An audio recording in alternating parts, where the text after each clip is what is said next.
Guess na lang. Oo. Guess na lang. Walang banlang ano? Ano spell ng guess? Joke. G-U-E-S-S. Ha, mali.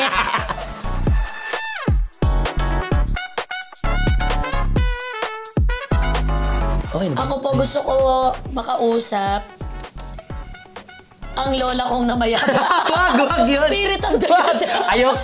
Ayoko na ganyang biro. Ang saya. Ang saya, sobra. Oo, kita naman sa picture, no? Dumami yung leg ko. Masaya kasi alam mo yung parang updated din sila sa mga nangyayari. At nakakatuwa kasi updated sila sa mga nangyayari. Ulit-ulit. Ha? This is a recording. Ganun siya. Madam Chair? Nag-enjoy, oo. Nag-enjoy. Bakit parang lahat na lang ng buhay ko may hatol? O, nakakaano na lang. As Madam Chair na nga yan. Oo. Iba to yung ginagawa natin So ngayon ko lang to na-encounter na instead na speaking, typing. So medyo may diskaril yung skill set ko doon sa... Tsaka napag-aalaman na medyo mahina kami sa computer. Oo. Ang insane ng mga daliri namin. Paano nagtatype na ka ganito? Kasi... ganito mag-type. San lapit? Okay. Ikaw mauna, kapatid. Sige. Paolo Contis. Yan. Gusto ko Paolo Contis. Isa, ikaw. Lahat ng Bubble family actually yan. Sina Charis, maraming chika yan. Pwede nyo yung ipagganito. Sino pa ba? Yung mga girls. Si Annalyn Baro. Annalyn Baro. Yan. Pwede Sina yan. Annalyn Baro. Malamang si Direk Bitoy. Bakit si Betong hindi natin sinasabi? Okay na si Betong. Okay na yun si Betong. Betong mag-rest ka. Actually, si Betong, kahit hindi nyo banggitin, sumasagot yun sa Reddit. Kahit na hindi siya ko na question, sana kung sumasagot. Isa lang ang sagot niya lagi, amazing! Amazing! Meron siyang bago ngayon, labubu, labubu, labubu.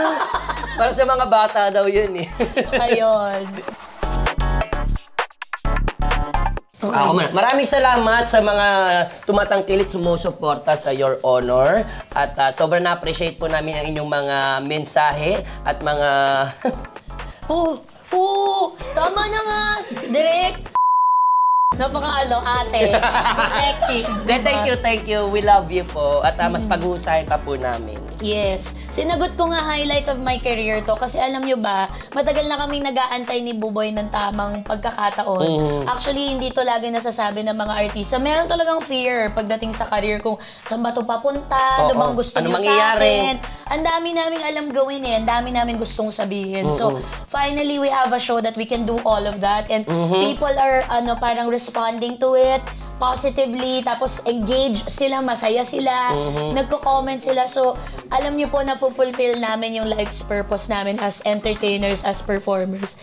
If you are also parang receiving what we create in a positive light. So, maraming salamat po. Thank you talaga. po. Sobrang gagalingan pa namin. Yes, she's right. Po. Tsaka kung meron pa kayong naiisip na mga topic kagaya ng sinabi ko kanina, sabihan niyo kami kasi importante sila sa atin. Kumbaga kung kami nagbibigay ng subpoena, pwede rin kayong magbigay ng subpoena sa mga gusto ninyong... mga tao. Mga tao. Papadaanin nyo lang sa opisina namin, tapos titignan namin kung tama ba ang inyong pag-imbita. Tama. At susubukan namin na gawin yung topic or yung person ay papuntahin para maano wish. Yan. Tama. Ha? Ayan. At saka alam nyo, bukod sa panonood nyo ng Your Honor, pag-suporta nyo sa amin, padala nyo rin kami ng pera, pagkain. Bakit hindi nyo ginagawa yan? Alam nyo, tumatanggap kami ng foods. Oo nga. Drinks. Yung mga magagandang podcast, pinapadalan sila ng mga Oo nga. Bigay namin yung address ng GMA. Tsaka alam nyo, wag ayusin nyo. Oo nga, please lang Inaaway, yung mga ibang salamatan. Yung mga iba busog na busog, kami gutom. Sige na, please. Bigyan nyo kami ng food. Tsaka ng kung ano man. Oo. Kami, mababa lang, 1.5. Pag 1.5 pwede na. Binigyan tayo yung hindi natin magagamit. Graba. Mga ganun. Aanin namin to. Charas. So, thank you po. Salamat. Thank you, Reddit, Thank you. Perfecto. Ganyan mo na lang. Kami magsasalita. Pinahirapan mo kami. Chares lang. Kayo naman, shortcut na natin. Alright guys, join our official subreddit here at GMA entitled r/Kamuning Station. May exclamation. And heart. So dapat ganito yung pag-pronounce r/Kamuning Station! Ganun. Exclamation point. That heart. See you there. Thank you. Thank you. Pinunod. Joke lang.